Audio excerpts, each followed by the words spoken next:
todos, estamos começando agora com uma discussão sobre a filosofia medieval. Trata-se de uma discussão necessária para compreendermos como vai ocorrer a passagem do chamado cristianismo ortodoxo para aquilo que se convencionou chamar de catolicismo.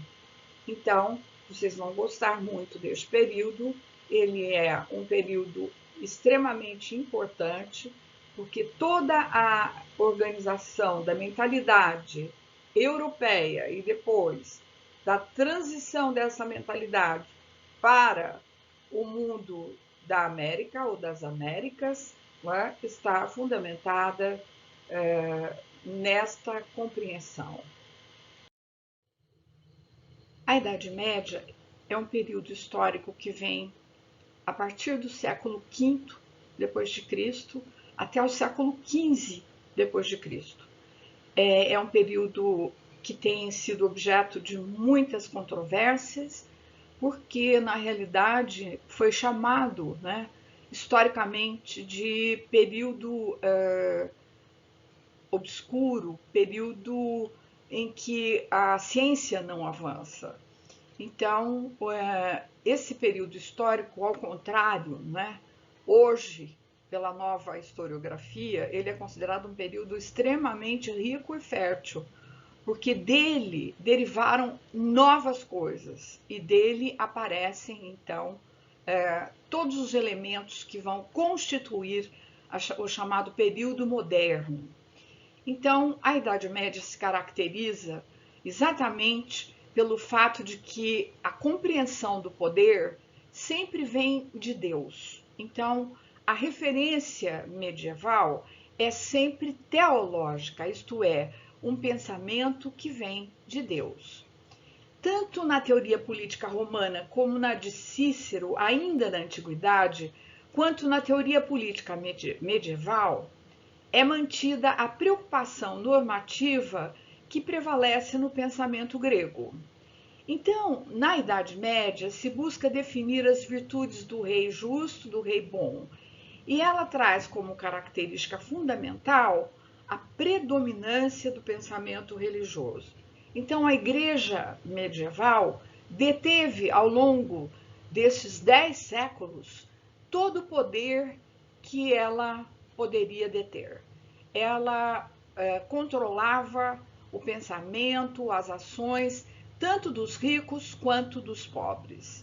Como consequência de tudo isso, todas as teorias políticas e filosóficas enfatizam a predominância, a supremacia do poder espiritual sobre o poder temporal. E toda ação se acha atrelada à ordem moral cristã. Então, neste momento, nós temos a presença de um teólogo, não é, chamado Santo Agostinho, que vai afirmar, né, que todo o poder vem de Deus. E é com Santo Agostinho que tem o auge, né, de uma filosofia que antecede a Idade Média, chamada de filosofia patrística. Como dissemos, a Igreja Católica teve uma grande interferência em todos os assuntos políticos, sociais, até ideológicos. Havia diversos atritos, inclusive entre os próprios membros da Igreja, até entre papas e imperadores. E ocorreram facções, né, o surgimento de facções. O que é isso? De posições, de grupos opostos àqueles que defendiam o poder do Papa e outros que defendiam a autonomia do imperador. Então, entre eles, né, nós vamos encontrar, por exemplo, nomes como o de Dante Alighieri, que é aquele quem escreve a Divina Comédia, Marcílio de Pádua, que é outro intelectual religioso que propõe que a Igreja deva estar separada do imperador, e Guilherme de Ockham, que também fez o seu rompimento com o pensamento medieval. Ele é o primeiro autor que fez oposição direta à própria Igreja, embora ele pertencesse uma ordem religiosa. Guilherme de Ockham é retratado muito bem num filme um filme inspirado em Humberto Eco, que se chama O Nome da Rosa. Então valeria a pena assistir esse filme, tem no YouTube, que é o próprio Guilherme de Ockham, né? É o William que aparece no filme O Nome da Rosa, aquele sacerdote que vai fazer uma investigação acerca das mortes que ocorrem no monastério medieval. Por exemplo, Marcílio de Pádua é alguém também da igreja e sente pelo papado como instituição, né, e a organização clerical, a hierarquia da igreja, um ódio profundo, inesgotável. Então ele é um crítico feroz a respeito das questões religiosas. E o seu propósito é desmascarar a intromissão do poder eclesiástico na comunidade civil, ou seja, no Estado, né, interferindo nas ações do imperador. Ele visa absorver ao máximo o eclesiástico no secular, substituindo por uma notável inversão do estado de coisas, o chamado monismo teocrático por um monismo laico, ou seja, ele quer que prepondere a vontade do imperador, que é uma vontade laica, leiga e não religiosa. O cristianismo primitivo tem origem principalmente no trabalho realizado por Paulo de Tarso, mas a sua origem verdadeira encontra-se na Palestina, na época em que esta se encontrava sob o domínio do Império Romano. Eles tinham uma dependência tanto política quanto econômica do Império Romano. Inclusive, o governador da Palestina era alguém nomeado pelo imperador romano. E o imperador romano cobrava dos israelitas que habitavam a Palestina altas taxas de impostos que eram assim quase que insuportáveis para eles. E elas iam diretamente para os cofres do imperador. Então, o que vai ocorrer? Vai ocorrer que os israelitas, não é, eles serão conduzidos também por patriarcas, não é? E eles habitavam a Palestina e tinham como crença religiosa a fé no Deus Iavé ou Jeová, que era considerado, né, na visão deles, como um ser onipresente, onisciente, e ao mesmo tempo alguém que fazia parte da luta em favor do povo hebreu, do povo israelita. Então, esses patriarcas, né, eram considerados como pessoas inspiradas diretamente por Deus, que tinham a função de unir o povo e manter a crença em Iavé, em Jeová. E isso dentro de uma tradição que está contida no Antigo Testamento, que vem desde Abraão, Isaac, Jacó e a descendência dos mesmos. Passa pela história dos cativeiros que os hebreus tiveram, né, até a fuga do Egito e a chegada ali nesta região. Jesus era, portanto, alguém desse grupo, né, que habitava a Palestina e, portanto, ele era judeu como os demais.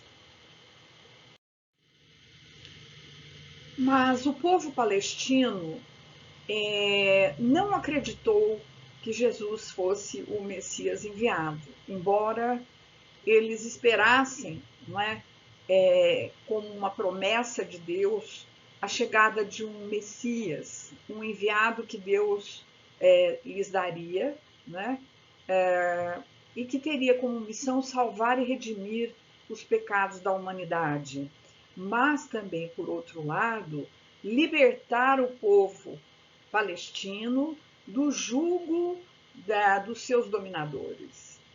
E esse momento chega, e boa parte do povo de Israel acreditou também que o homem chamado Jesus, né, que era originário de uma pequena cidade chamada Nazaré, seria o Messias, o Salvador. Mas a religião oficial dos romanos era politeísta e panteísta, e eles não aceitam a divindade de Jesus, porque toda a tradição religiosa do mundo romano era derivada, era herdada da cultura grega. Jesus nasceu no período em que reinava, né, César Augusto na Palestina. A doutrina de Jesus. Jesus, entendido como o enviado de Deus, viveu apenas 33 anos. No entanto, a sua ação sobre o mundo, né, começa quando ele tem aproximadamente 30 anos de idade. Ele deixou, no curto período da sua vida pública, uma mensagem de amor e fraternidade. E, por outro lado, ele fez denúncias contra os poderes religiosos, econômicos e políticos da época, sobretudo, não é, relativos ao Império Romano e a sua presença lá na Palestina. Jesus teve um ativismo profético e libertador, e isso fez com que tanto alguns judeus quanto o próprio Império Romano o levassem para os tribunais, sendo ele julgado e posteriormente crucificado, que era a pena capital romana, sobretudo para as pessoas consideradas subversivas, com crimes políticos e revolucionários. Quando Jesus morre, Jesus, que era chamado de o Messias, ele vai deixar para os seus amigos mais próximos, que são chamados de apóstolos ou discípulos, a missão de levar adiante o seu legado, o seu projeto. Então foram os apóstolos e discípulos que formaram as primeiras comunidades cristãs. Paulo, o romano convertido ao cristianismo e divulgador da doutrina cristã. Dois homens, duas histórias. São Pedro foi aquele a quem Jesus confiou, ainda vivo, a sua igreja. E São Paulo, ou Paulo de Tarso, que foi um romano convertido ao cristianismo, ambos foram os mais importantes arquitetos do cristianismo. E, segundo os evangelhos, né, antes de voltar ao Pai, no dia da sua ascensão ao céu, Jesus ordenou aos discípulos que pregassem o evangelho a toda criatura através do mundo inteiro. Essa doutrina revelada por Jesus Cristo foi ensinada e difundida pelos seus apóstolos nos evangelhos, nos Atos, nas epístolas, no Apocalipse e também, né, hoje, os conhecidos chamados evangelhos apócrifos. É bem clara a mensagem de Cristo para os cristãos. Cristo pediu aos cristãos que o acompanhavam, aqueles que fizeram adesão à sua missão, às suas ideias, à sua doutrina, né, que conquistassem todas as almas do mundo, que o mundo inteiro deveria ouvir a palavra de Deus. O cristianismo e o Império Romano. O cristianismo, na sua origem, não será aceito nem pelos romanos e nem tampouco pela grande maioria dos hebreus, dos judeus, não é? E, portanto, ele será uma seita perseguida, clandestina, sobretudo dentro do Império Romano. E, enquanto tal, ele consistia numa religião de escravos. E ele era praticado, sobretudo, nos cemitérios do mundo romano que ficavam embaixo das cidades, não é? Em lugares denominados de catacumbas, ou seja, eram os lugares em que os romanos enterravam os seus mortos, eram cemitérios mesmo. Então, nos primeiros séculos da era cristã, havia uma grande interação entre a fé e a política, e entre a fé e a vida cotidiana. Se nós olharmos o livro dos Atos dos Apóstolos, isso fica evidente, né? Porque os cristãos, eles levavam uma vida comum, partilhavam o pão e constituíam uma grande comunidade na realidade. Eram unidos pela oração e refletiam sobre a palavra de Deus. As perseguições que se fizeram sobre eles os uniam mais, os uniram mais. E então, toda a vida desses cristãos primitivos era uma vida compartilhada, um estilo de vida e empenho social que foi motivado, sobretudo, por essas referidas perseguições. Vocês sabem, e historicamente isso é possível ver, que os cristãos eram jogados dentro de arenas como espetáculo público, né, para serem devorados por feras famintas. Isso não ocorreu uma ou nem duas vezes, foram inúmeras as cenas de espetáculo público no qual os cristãos, né, sofriam, então, todo tipo de violência. O Novo Testamento. O Novo Testamento ele vai ser iniciado com as cartas de São Paulo e São Pedro às comunidades cristãs recém-formadas. Então, essas comunidades são as seguintes, pelo menos algumas: Coríntios, Efésios, Tessalonicenses, Gálatas e Romanos. E essas comunidades, né, que viviam às sombras, porque eram perseguidas, como nós já dissemos, elas não têm nenhum tipo de regra no sentido civil do termo. Tanto é que Prelot, né, em seu livro escrito em 1973, vai afirmar que as primeiras comunidades cristãs eram células clandestinas que viviam, na realidade, escondidas, não é?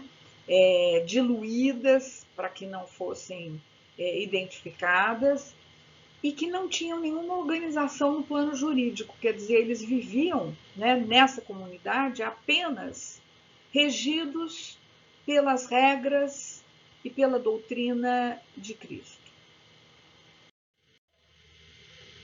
As perseguições empreendidas pelos imperadores romanos sobre os cristãos levaram à morte milhares deles.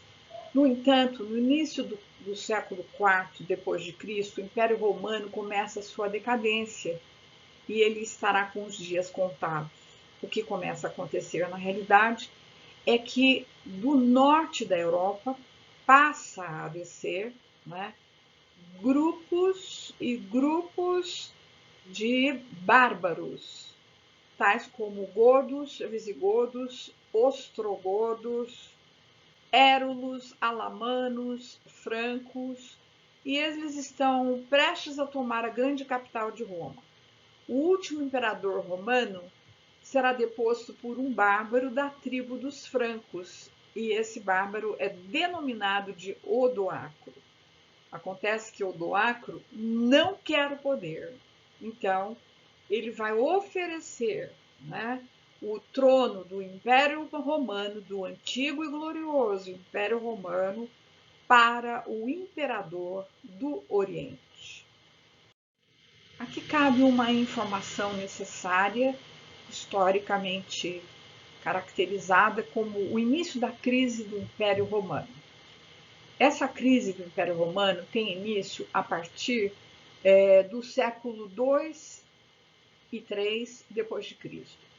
Marcaram esse período a crise econômica, a corrupção, os sucessivos golpes e assassinatos realizados contra os imperadores que se sucedem.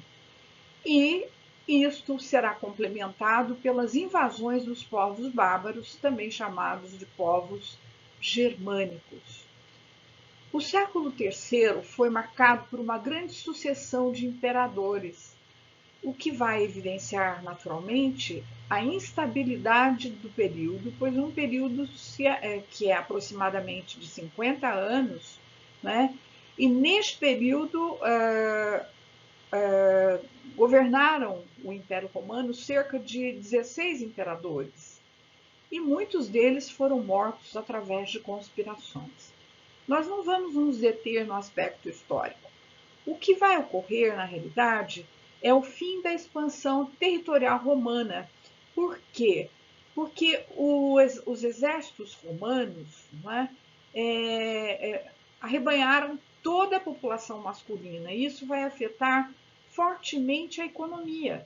Então, a partir do século II, o Império Romano passou a priorizar a manutenção desse gigantesco território que ele havia conquistado, mas o sistema vai ficar comprometido. E isso vai também comprometer o sistema escravista, que era sustentado a partir dos prisioneiros de guerra, que eram levados para o império na condição de escravos. A crise do sistema escravista foi ampliada na medida em que os povos conquistados passaram a receber direito à cidadania romana. Então, começa a desaparecer, né, exatamente esse exército de reserva constituído por escravos. Então, nesse contexto, né, vai desencadear-se uma crise econômica em razão da diminuição da produção agrícola e do encarecimento dos alimentos. O encarecimento desses alimentos para toda a população gerou fome e inúmeras revoltas passaram a acontecer em determinadas regiões em que o Império Romano, né, administrava, porque ele havia incluído essas regiões ao seu conjunto político. Além disso, essa crise econômica afetou diretamente a manutenção dos exércitos localizados nos limites das fronteiras do Império Romano. E o contexto, né, como já foi dito, desencadeou essa crise econômica, a diminuição da produção agrícola, o encarecimento dos alimentos e, portanto, inúmeras revoltas que vão derrubar o Império Romano. Vai ocorrer em meio a esses acontecimentos a oficialização do cristianismo como religião do mundo romano. Então, é um golpe político extraordinário dado pelo imperador romano Constantino, e isso no século XIV depois de Cristo. O que ele vai fazer? Ele vai assimilar os cristãos ao seu governo. E isso vai ocorrer exatamente na data de 313 depois de Cristo. Isso significa também afirmar que os cristãos passam a ganhar uma liberdade condicional para o exercício do culto livremente, algo que até então era impossível e inédito, né, no contexto de uma sociedade que perseguia, né, ferrenhamente todos os cristãos. Constantino não vai fazer isso como um ato de generosidade, claro que não. O ato de Constantino foi mais um ato político do que propriamente um ato de bondade. Quando ele percebe que o Império Romano entrava em decadência e que aumentava o número de cristãos, o que ele faz? Ele vai com liberdade para o exercício do cristianismo, para preservar o império, porque ele temia que o cristianismo, agora numericamente grande, poderia colocar o seu império em risco. Note bem, os historiadores, de modo geral, têm um marco, ou seja, um ponto de referência para caracterizar o fim do Império Romano do Ocidente, que é o ano de 476 depois de Cristo. depois de 476, tem início aquilo que nós vamos chamar daqui para frente de mundo medieval ou período medieval. Quais foram os fatos, né, que marcaram a desagregação do Império Romano? Primeiro, o ataque dos hunos, né, liderados por Átila, a cidade de Roma, a destruição do imperador Rômulo Augusto após a conquista da cidade pelos bárbaros, que se chamavam da tribo Érulus, a transferência da capital de Roma para Avelino por ordem de Constantino, a fundação da cidade de Constantinopla e a transferência dos membros do Senado romano exatamente para o poder de Constantino. Então, esses dados, não é, estão inseridos dentro do processo que vai terminar com a queda do Império Romano. No fim do quarto século da nossa era, a religião cristã passa a ser a religião oficial do Ocidente. Então, lembrando que foi Constantino que vai oficializar o cristianismo por medo de perder o império. E a partir desse momento tem início, tem origem, né, a constituição da Igreja Católica. Católico significa universal na língua grega. Então, a Igreja torna-se católica, apostólica, proveniente dos apóstolos, e romana.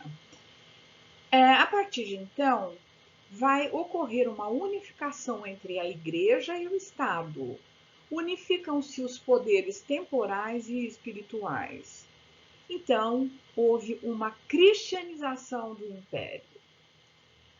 O Edito de Milão, que é um documento, né, que praticamente cria a oficialização do cristianismo no Império Romano por Constantino, ele será emitido pelo imperador, mas marca, né, e ele é importante por isso, o fim das perseguições e inaugura uma nova era, uma era de tolerância para o culto cristão e o dever de obediência às ordens do soberano. A partir de agora, um novo período da história. Estamos entrando exatamente na Idade Média.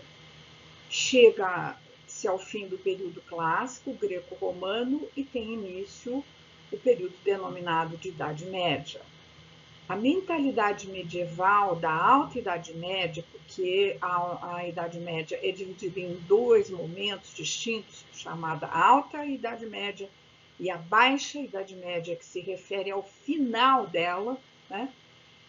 A Alta é caracterizada como uma era de obscurantismo, que, como eu já disse anteriormente, é questionável, e a época seguinte, que a sucede, né, terá como nome Renascimento. Então, a época denominada Renascimento vai fazer grande oposição aos teóricos, aos teólogos do período medieval. E o termo Idade Média ele já traz, né, uma espécie de desprezo embutido nele, porque os teóricos renascentistas veem a Idade Média, né, como um período que tem que ser superado exatamente pela luz.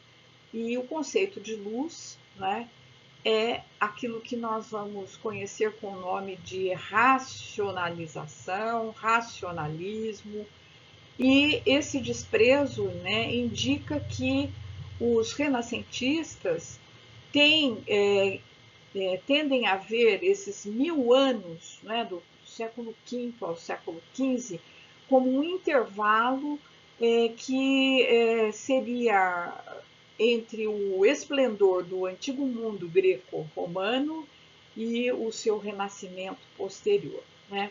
Historicamente, isso é um preconceito e hoje já não se vê mais as coisas dessa maneira. Teocentrismo. Deus é o centro de tudo. É impossível compreender esse momento de realidade e de realizações culturais da Idade Média sem termos noção do significado de teocentrismo. O teocentrismo mostra que todas as questões estão voltadas para Deus. Então, Deus é o centro de todas as preocupações do período medieval. A própria igreja, foi acusada como a principal culpada pelo retrocesso da cultura e pelo fato de ser responsável pela conservação de quase tudo que se preservou do pensamento clássico greco-romano. Ou seja, a igreja vai criar elementos para a fusão das ideias do chamado cristianismo ortodoxo com o pensamento dos principais filósofos gregos. Essa mentalidade perdurará por quase 1000 anos.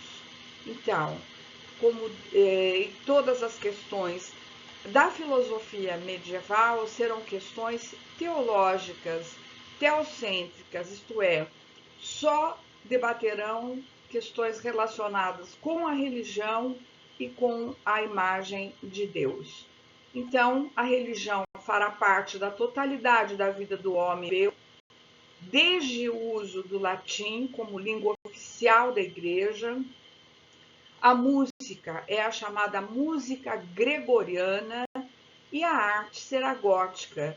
Gótico é aquela arte que parece que as construções estão de mãos postas, assim, todas colocadas para glorificar a Deus.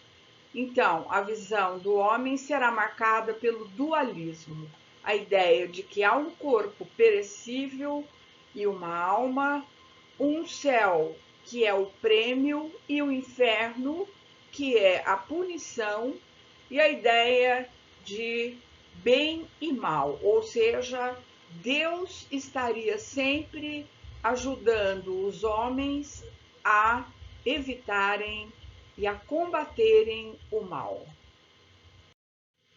Então, estão construídas as bases para a organização da filosofia medieval. A filosofia medieval é fundamentada, como todas as ações culturais da época, na ideia de que Deus é o centro. Então, na política, o sonho, foi sempre o de realizar a cidade de Deus. Esta é uma inspiração platônica que foi absorvida pelo teólogo da patrística chamado Santo Agostinho. E também temos aqui que o Sacro Império, que tinha um imperador ungido pelo Papa, proclamava bem alto essa intenção: realizar a ideia medieval de cristandade pela cooperação harmônica dos dois poderes, tanto o poder do Estado, do governo, quanto o poder do papado, que no plano espiritual representava a ligação de Deus na Terra. Só mais tarde vai acontecer a ruptura da unidade política e religiosa, finalizando o período medieval.